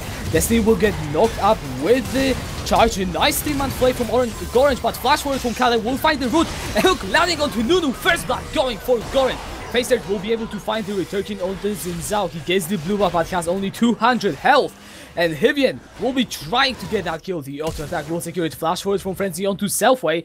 He wants to get his share of gold as well. But can he find the kill? The piercing light will not be enough, and the Ornn walks away. That was a pretty interesting team fight that we saw. There ended up being a 2-for-1 trade favoring Caeli, but it's really going to set the precedent for this game. This is an unconventional team comp, they're going to be doing unconventional plays that involves taking a fight at 5 minutes in the enemy's jungle. And the question is, will Caeli be able to keep up with it? Will they be able to respond accordingly and have the amount of adaptability that they will need in order to properly fight against it? Well, I am not going to lie, I am hyped to see if Caeli can repeat what they did against Hillerød. I will be bringing that one up because that game was very impressive from them. And so far, they might be on track to repeating that. Isaac is 13 CS ahead on the Renekton in the top lane. Destiny not really able to completely dominate the jungle, but has participated in all of the kills. Oh, in the mid lane, we might be seeing some action. Hivian is already dropping down. This knockup will not land, but the Fear Dash and Facehurt, he might be in quite a lot of trouble. Flash is not available. Destiny does not have any gap pressure. Facehurt goes in and picks up the kill on the gang. Will get ultimately taken down though, but he makes it a 1-for-1 in the end. Meanwhile, the biggest snowball ever from Caeli into the top lane. Isaac has got ultimate and the flash, and there is no follow-up. So that will be just the knockup and nothing more. Just kind of keeping that Renekton pinned down to make sure that Jezu is able to get away. And it looks like we're going to get a fight here again. Yeah, the Hextech ultimate to make sure that Renekton is staying there, but Isaac has so much damage. He kills Caeli. Jezu now trying to get a heal. Flash forward. Hextech, I mean the precision protocol gets the kill. Another 1-for-1 trade. And it looks like Destiny decided that he wasn't about to pick another fight, instead settling for the Scuttler that Caeli is not able to get. Look at the bot lane though. Gorange is going to get dealt so much damage with both of these knockups. But that seemed to be the whole damage of Nad and Selfway just dealt in one burst, and they will not find the kill, but will get the heal from Frenzy. So Selfway being able to craft his items, that is sort of the clincher for Ornn. What he did. Looks like we're getting an engage in the mid lane. Yeah, Paranoia in the mid lane will land on the Facehurt, and Destiny gets the kill. Nothing that this Ninja can do. Looking at the bot lane though, Orange will get knocked up with the decimating smash, and Selfway just picks up the kill. Caeli just can't really catch a break here. Every time they manage to get a kill, Topaz manages to get one as well, keeping the kill lead pretty close, although there is a slight lead on the way of Caeli. So if Topaz can just sort of keep this pace, they may be able to pull ahead just from the amount of scaling that they have from the Ornn and the Scion. They're just going to become more and more difficult to deal with, and the Camille is going to be able to deal more and more damage. So it's going to be pretty interesting to see how that plays out. Before that, however, Caeli will have a fairly good mid-game spike with the Renekton, Nocturne and Lucian. Throw in their Thresh and Syndra, which maybe they aren't signature mid-game picks, but definitely do well there as well. At 20 minutes, if Caeli do not fall behind, they will be very strong, but right now we could be seeing a fight in the top lane. No Paranoia for Destiny means he cannot make it down there quite as fast. Nice, he's trying to stay alive. That is a nice chunk of heal. He's dealing so much damage, but in the end won't be able to find it. Now can Destiny clean it up? Will get one kill, gets on the killing streak, but the hookshot will get Jezu to safety. Mid lane, Hivian and Facehurt are trading. Hivian does get a nice chunk of damage. Facehurt is running low. No unleashed power though means no direct kill. That flash forward from Facehurt, flash away from Hivian. A trade of summoners and nothing more in the mid lane. Just a lot of back and forth from these players here. Topaz, once again going in on the top lane. Camille in a little bit of danger here, but Destiny, is he overextended? He ended up getting the kill, but got killed himself. That ended up being best for Topaz, since that shutdown gold accumulated to 650, whereas Nocturne only got 450 for the shutdown on Camille. Yeah, that does mean that gold efficiency. Ooh. Right now what you saw in the mid lane, I just want to break it down, or do you want to break down the interaction between the ultimates of Syndra and Xin Zhao, because that is actually, that could be a big thing later on, what we have just seen. So basically, what we're seeing is just a lot of back and forth. Every time Topaz does something, Caeli does the same. Every time Topaz manages to get a kill, Caeli picks up one somewhere else or into the same fight, manages to follow up. Neither team is really getting too far ahead here. Both teams are close in gold, same in objectives, same in vision control. There isn't a lot of difference here. Yeah, one though interesting interaction that we've seen is how the Crescent Guard interacts with the unleashed power from Hivian. Facerton literally blocked the entire ultimate just by the press of his R button, and we just saw that in the mid lane. This could be huge, he can just not die. However, in the top lane, Nizek is in yet another 1 versus 2. The Hextech ultimate will go down. Kyle is running low, but the shield will mean that he survives and picks up the kill as well in the end. So Topaz finally managing to get a kill that won't be traded back. The Depengu once again, and the amount of heal that Nudu is able to get from his Q, being able to just grab a minion real fast and get healed up, is really great for him. And it looks like the Ocean Drake is going to be taken down by Destiny with no contest from Topaz, and now it looks like they're going to be looking at the bot lane. Yeah, the Net Senders and the Flay landing onto Selfie. Ignite is ticking down. Flash forward from Frenzy, gets the kill. Doesn't make it a double as Destiny gets that. But it is 2 kills for the side of Caeli nevertheless. That was great on the side of Caeli. That may be just what they need to try to tip this over the trading battle that they have here. 1 dragon and 2 kills. They are now finally getting a little bit ahead. Yeah, Paranoia into the mid lane. The Crescent Guard from Facer to block some damage, but Hivian has got more than enough to secure the kill in the end. And Caeli, they are starting to make plays that don't go punished by Topaz. Just now it seems like it, and now the plating is going to be going down in the mid lane. And some plating is missing on bot and top as well. So that is some extra gold for Caeli there. So the question is, will Topaz be able to make some risky play, do some big power move that is going to finally get them ahead, or at this point catch them back up? As far as the top lane goes, we've been seeing a lot of aggression from Caeli there.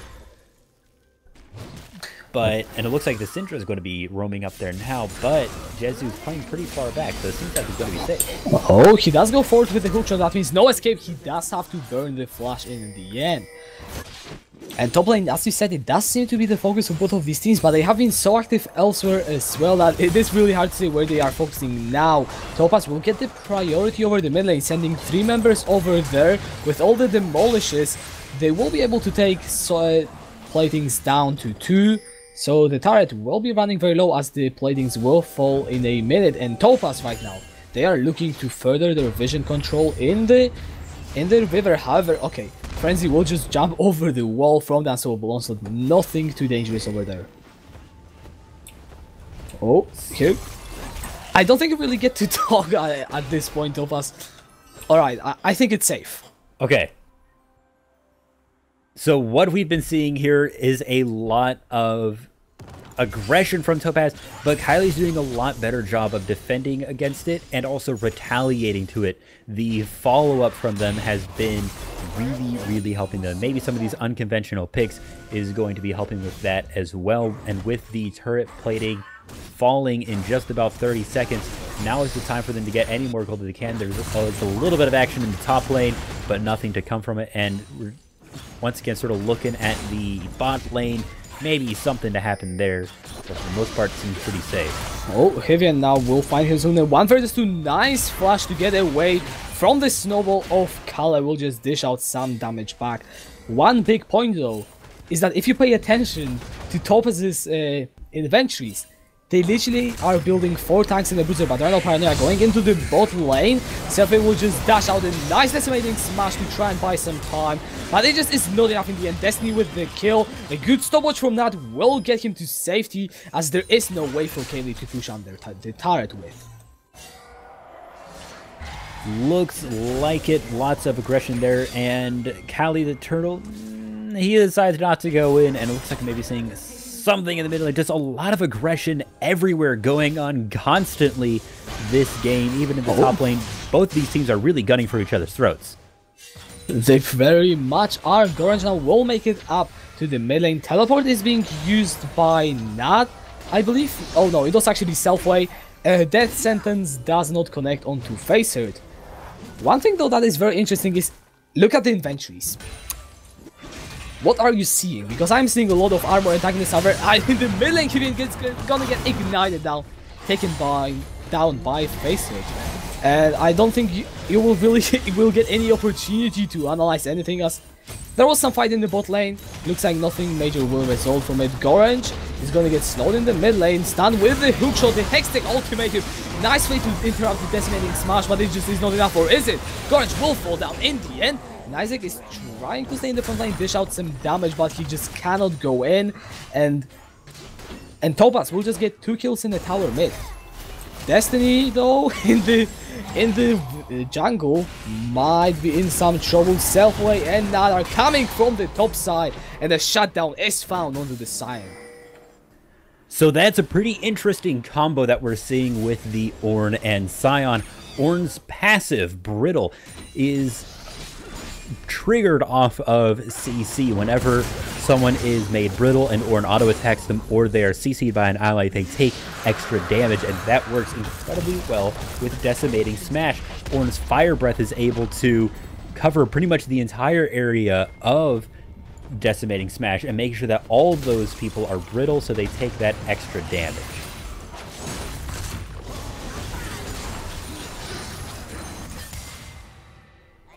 And then it looks like we're seeing a little bit of fighting in the bot lane, but Topaz is going to be getting out of there, and now a TP to the top lane. Make sure that that tower is going to be staying alive for the time being, with 3 teleports on the side of Topaz. It's going to be pretty interesting to see how they use those to maintain their map presence. So far it seems to be working pretty well for them. And now a little bit in the mid lane. Yeah, Frenzy will get jumped on by Facehurt, but Gorange is there to support him, meaning that no kill attempt will be attempted. Frenzy now tries to go in for the kill. Destiny with the Paranoia will secure it in the end. Facehurt will fall down, and looks like the turret mid lane will as well. So that is pretty interesting with the Nocturne. Topaz, they really enjoy being incredibly aggressive. Looks like a little bit of fight on the blue buff, but that Paranoia, that ultimate from Nocturne is able to punish that so much. Oh, Caeli is using the Absolute Zero. A nice interruption with the Death Sentence. Gorange with the kill. Frenzy now isolated by the Hextech Little. Actually manages to flash out. Destiny on the front line on the Nocturne, dishing out the damage. He picks up Selfway. Frenzy is still alive on the Illusion, dishing out the damage. Shut down in favor of Gorange, and Caeli find a 3-for-0 fight in the top side jungle. That is what Caeli needs to extend their lead, although they aren't really much in gold lead, and they are even in objectives. They do have the kill lead 10-15. Pretty interesting to see there. Unstoppable onslaught from Nad in the bot lane. Isaac is very low on HP, has got the flash, has to use it, as he will make it out over the wall. Will also probably use the blast cone to get himself to safety. Nad is still on the chase though, and I think he has enough movement speed to eventually catch up, but the slice and dices should take Isaac to the safety of his own tower in the mid lane. He has successfully retreated, lived to fight another day, although now Nad is going to be pushing it up under tower, but with Caeli's bot lane showing up, Frenzy and Go range, they're going to be able to keep any sort of damage from arriving on their tower. So Topaz, they're really sticking together now. Except for Caeli the Turtle, most of the teams are staying pretty close to their towers or with allies. Yeah, Gorange will get CC down, but will just make it out to safety. And that brings me to a point that I wanted to mention for quite some time now. If you look at Topaz's builds, they are going for 4 tanks and a bruiser. Camille will still have some damage naturally, as she is just Camille, and just will deal that damage. And Xin Zhao with that build also will be a threat source, but the other 3 members don't really have that much damage to offer. They are mostly just the tanks. They will take the top lane turret though, as the Herald is summoned in the mid lane.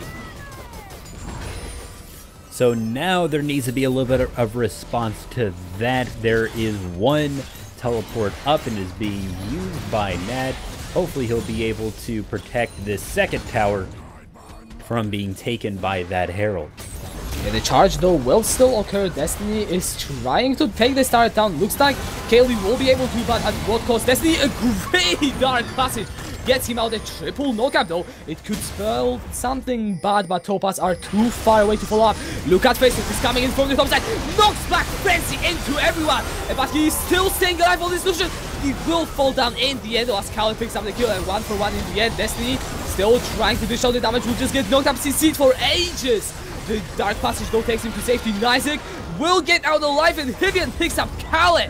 And here comes the unstoppable. Also, knockup is found onto Goran. Jizu is ignited down. Will have to flash away. Hivian still very much alive, very much dishing out the damage. Goran on the killing spree. Destiny takes down Nat, and Caeli will find a 4-for-1 fight. That extends their lead even more, and now they finally have that gold lead that they were looking for. They have an extra 3,000 gold, and the inhibitor is up for grabs in the mid lane. And with only 2 people to defend it on the side of Topaz, they will be able to take this down by the looks of it. Yeah, there is not really anything to try and stop Caeli. However, right now, first he tries to go and he wants to have more Gorange. Has to use the flash now. Will be flashless for the next fight, but Caeli, they are snowballing slowly but surely ahead. 3,000 gold by now, and the Baron is up. So it looks like they're looking, Topaz is looking just to get some vision on the Baron. I don't think, although they were pinging it, I don't think they're going to be taking that anytime soon. Although, no, well, never mind. It looks like they're just going to trust in their massive health pools and try to take it down. Yeah, the damage is slightly slow though. However, look at Destiny, he's nowhere near to be seen. The only person there is Frenzy. The Paranoia is available. He just needs some vision into the Baron pit. Will Destiny try to go in? Can he still do Baron? The Paranoia is now used. The blue team gets the Baron. No contest there. And Topaz, with a crazy Baron gold, managed to get it before Caeli can reset. That was pretty great to see their massive health pools and their armor. I think that might have been the strategy all along, just that early Baron being able to grab that, and Caeli's Herald managing to get out just before the team see him. Caeli is trying to respond to that by taking the Ocean Drake that has spawned. They're going to be able to take that without any contest, but now Topaz is going to be looking to respond to their base being pushed in. They're going to be looking now to take some towers of their own. One thing I'd like to point out is if we look at the last 2 team fights, in the first of the 2, Topaz went out almost immediately, but in this second one, they're actually able to do a little bit more. That is partially due to them just having more armor than they did before. So now Caeli has to respond to all this armor with their items. They're getting the Black Cleaver. Chances are we're going to see Dominic's or something along those lines. Mortal Reminder to try to respond to that as well. But there's only so much damage on the side of Caeli. It's going to be pretty interesting to see how they respond to that exactly. There's also a lot of CC on the side of Topaz, and I am not really seeing any CC denial, no Merc Trade, no QSS. I guess maybe Frenzy and Hivian say, okay, we're gonna trust in Gorange to just keep all of these threats away, but we saw in that one fight that you talked about how much CC was available to just keep Frenzy down. In the end, he survived, but in another fight he might not, and right now Isaac will be trading with Caeli. He will get rooted out though. Here comes Facer and the rest of Topaz. He does not manage to dash over the wall. Isaac has got the flash. Will he be forced to use it? Ooh, a nice dark passage from Gorange will get his top laner to safety. And now the focus is on the bot tower. Caeli is doing a great job of reading Topaz and responding to their roams. Topaz is looking to get another tower down. They're just trying the best they can, but Caeli is doing a great job of responding to it and making sure that their team is there to stop all of those Baron buffed minions. Yeah, and the inhibitor in the mid lane is really hurting Topaz right now. If it wasn't for these super minions, they would have been able to siege this turret most likely. And if they would win a fight under it, then they would be the ones in control of this game. But because Caeli took that inhibitor earlier on, they still are holding on to maybe not a gold lead, but they are more or less in control of the Rift as Unstoppable Onslaught is running down the mid lane. That might be in some trouble, gets stand up, has to use the flash, but forces ultimates from both Syndra and the Illusion. However, here goes Destiny into the middle of everyone. He already picks up 1 kill. The Orange Horn is being blown, finds knockup only on 1. The Guardian Angel for the side of Destiny has been blown already. Frenzy in the backline is trying to dish out the damage, trying to stay alive, and he will be able to do so for so long. But here comes Facer with a massive knockup, finds 2 already, finds the knockup onto Frenzy. Ignite is taking down and will fall as the double kill goes in for Facer. Goran trying to escape the Searing Charge knockup into another knockup from Zhao, and there is nowhere that the Thresh can run. A triple kill for Facer. Hivian the only person alive, and Topaz finally managing to get the fight that they wanted. That is what they wanted! A fight in the jungle where they can use all of their CC to their advantage. That play from Facehurt there, I was seeing all those low health bars thinking, man, if only there was some way, some big play that could take them out, and then Facehurt flies in from over the wall and hits them all with that ultimate, corralling them into an area where the amount of damage from Sion and Ornn, this tanky bot lane from Nad and Selfway, was able to take them out. That was exactly what Topaz needed to start and even this game up. In fact, they actually have the gold lead, and they are now even in towers with that inhibitor going down in the mid lane on the side of Caeli, and Topaz's inhibitor is back up. This means that they now have full control over the Summoner's Rift. Caeli, they can still find these fights, but we just saw how damn strong that Topaz team is, with all the tankiness, with all the base damage from these champions, and the Facehurt itemizing with that Triforce as well. There is just... it's so hard to team fight against that Topaz team. Caeli will really need to think, how do they want to approach these fights? It's going to be really difficult for Caeli to be able to sort of figure out exactly when they need to go in. Topaz seems to have it figured out. They try to take fights in the areas with lots of walls, obviously for the Ornn knockups, but also in close quarters combat they are able to properly use Nunu and Willem's kit, as well as Sion with that devastating smash. And it looks like Caeli is going to try to keep their dragon lead with a third Ocean Drake, giving them those little bit of extra stats there. Will this be enough for them to keep their lead, stay, at least in kills, stay a little bit ahead? But looks like with this tower going down now, it is actually Topaz that has the lead. They're just becoming more and more difficult to deal with the amount of health that they are getting. And the Baron is spawned out already. Topaz, they need to make sure that Destiny cannot make it into the pit, just like last time.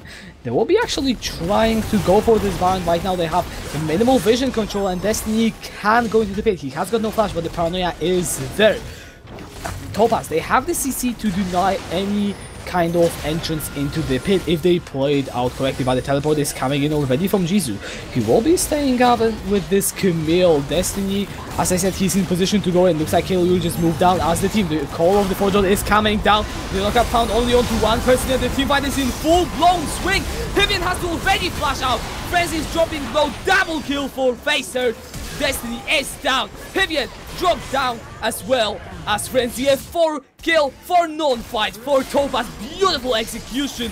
Goran tries to go into the Baron pit to try and get out, but there is no getting out. Topaz, with a nearly full tank bruiser composition, they will finally get the fight they need. They will not even need the Baron. They will be taking down the Nexus stars. They will be taking down the Nexus, and they will be taking down Caeli 2-0. Poor Go Rage, he was just strung out, barely surviving, and he actually said in chat, please, just let me die. in the end, there wasn't anything Caeli could do against that composition. It was just sort of a ticking time bomb. They didn't get quite as ahead as they needed to at the beginning, and their item picks, I would have liked to see a little bit more anti-tank a little bit sooner. With the Frenzy, he was doing great at the beginning, but he wasn't quite able to do the amount of damage that he wanted to later. And he ended up with the Bork and Cleaver, and he had a pickaxe, but I would think that you would want maybe a Mortal Reminder or Executioner's Calling to deal with all of that health and armor, but he ended up not doing that. Topaz just too thick for Caeli. It was just impossible to deal with at the end there. Yeah, there was barely anything that Caeli could have done. We saw Destiny just immediately get picked out, Frenzy and Hivian, unable really to do anything, and even though at the point this game looked like Caeli could take it, Topaz just proved to be the better team. They did take the 2-0 today, and yeah, that was the last game of the first half of the split in Division 1 for, well, I think that was just the last game, and you know, Topaz finishing it on a 2-0 definitely is a good feeling. This is essentially the League of Legends equivalent of GOATs that we saw here. If any of you guys play Overwatch or follow competitive Overwatch, you may know what GOATs is. Just a lot of health and just a lot of CC, and it's just very, very difficult to kill them. It's pretty interesting to see this spill over into League of Legends as well, and it worked out very, very well from a little bit of a shaky early game, but once mid game rolled around, they started getting their armor, started getting their health. They ended up taking the win. It was a joy to see. Yeah, it was, and you know, with that, now Topaz will be sitting pretty comfortably towards the top of the standings, moving into the second half of the split, which, you know, definitely helps, considering that that these points do transfer, and the top 4 teams will be going into the playoffs. Caeli, unfortunately, not able to pick up any points today. However, one thing that is more important for Topaz, though, is this win could help them build up the momentum, because on Saturday they will be playing some very important matches, not in the Wintersplit, but in the CSD.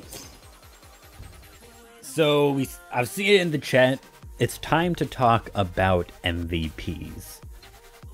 I don't think we really have the vote ready. Even if we don't have the vote of the people, we can just be like the British Parliament and make decisions anyway. So, not political. Okay. So as far as MVPs go, there, I think that on the side of Caeli, that last game, Frenzy was doing really, really well. Frenzy and Destiny, and I'd say that probably carries over to the first game as well. Even though they lost, those were sort of the champions that were doing as well as they could, especially Frenzy. He did manage to pick up a solo kill on the enemy ADC, Caeli the Turtle, even though he was incredibly fed as that Callista, still able to take his Xayah and take him out. So I think, personally, that would be my MVP on the side of Caeli. What do you think? Well, I would actually go with Destiny, mostly because of the game 2. Also in game 1 he was finding the kills, so you know, that is my personal opinion. By the way, guys, unfortunately, if we don't have the vote, just write in chat who do you think it is. We will gladly read that if you can be asked. If you can't, then, you know, you don't need to. We'll just share our own opinion. But yeah, in my opinion, for Caeli, that would be Destiny, since, you know, game 1, he tried to find the picks. He actually did find some ganks. It was just overshadowed by the whole of Topaz. Game 2, he was more impactful, but in the end, it still didn't matter us. Okay, yay, we're getting the votes. Okay. Well, we're still gonna share our own opinion. But now, moving to Topaz. Let's see. Who do you think was the best person at Topaz this game? Well, they were... First of all, they were all great. They all performed their roles really, really well. But I think the person that to me really stood out and made a lot of difference in both the games would have to be Cal the Turtle. He got so fed in the first game as Callista, really just popping off, doing some great aggressive plays under tower using the mobility that Callista has. And then in the second game with Nunu, he put so much pressure in the top lane. He knew that that was one of Caeli's linchpins there. What they really had to look at was Nizik's Renekton. It was really, really good.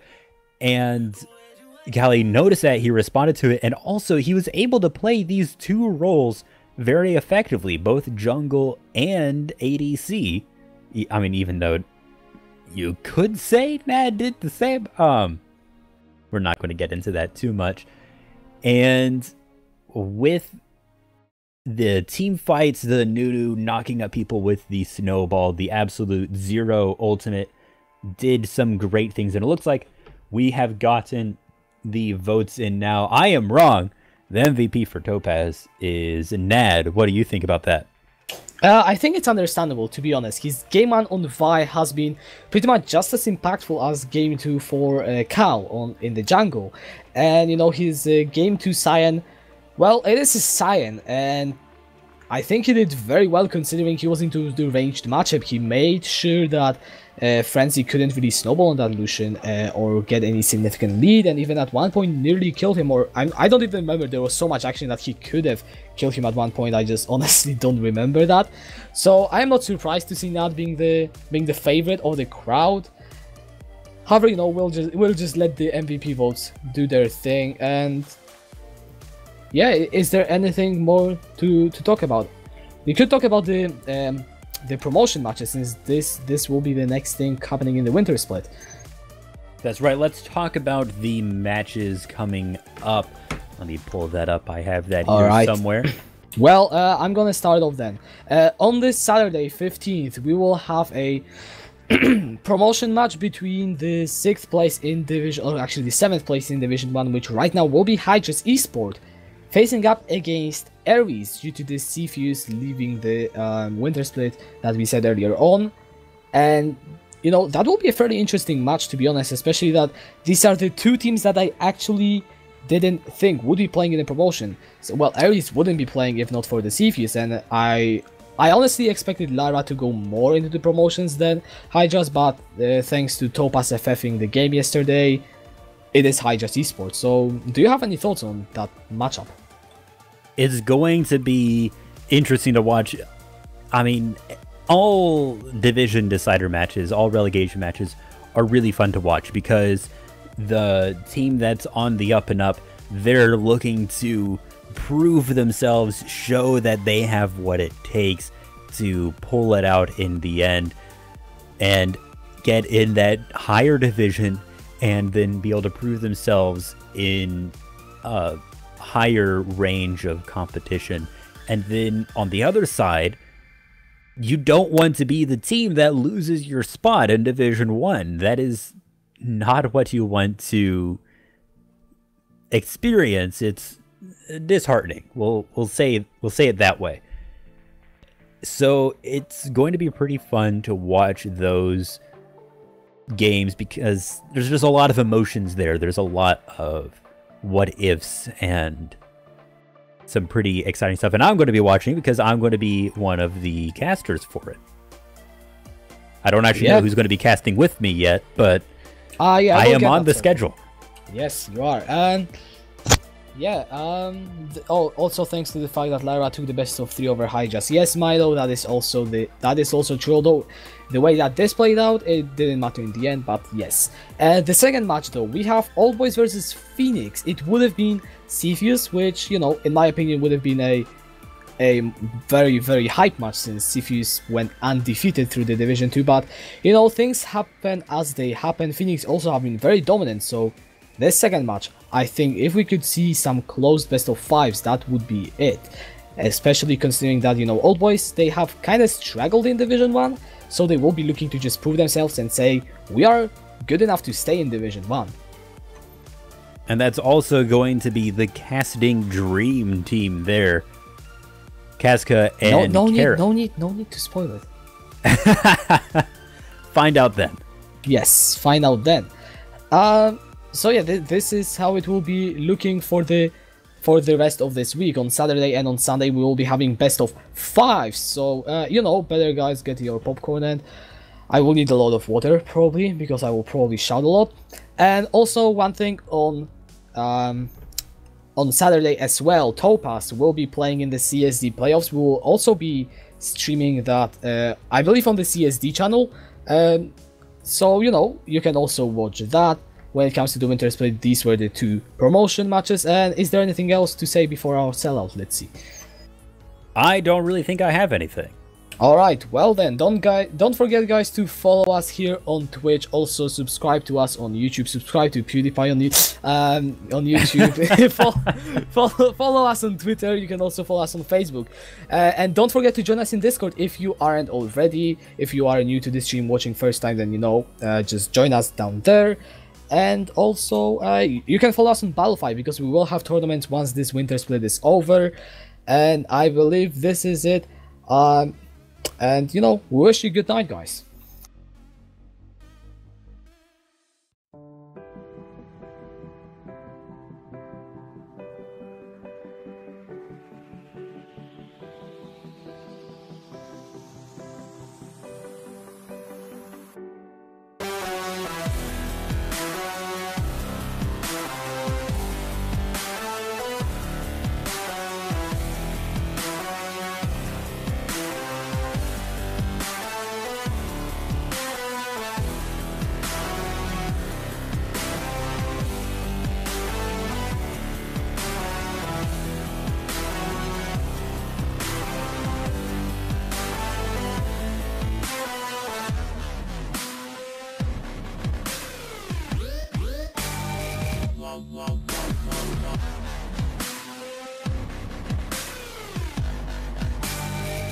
Wow.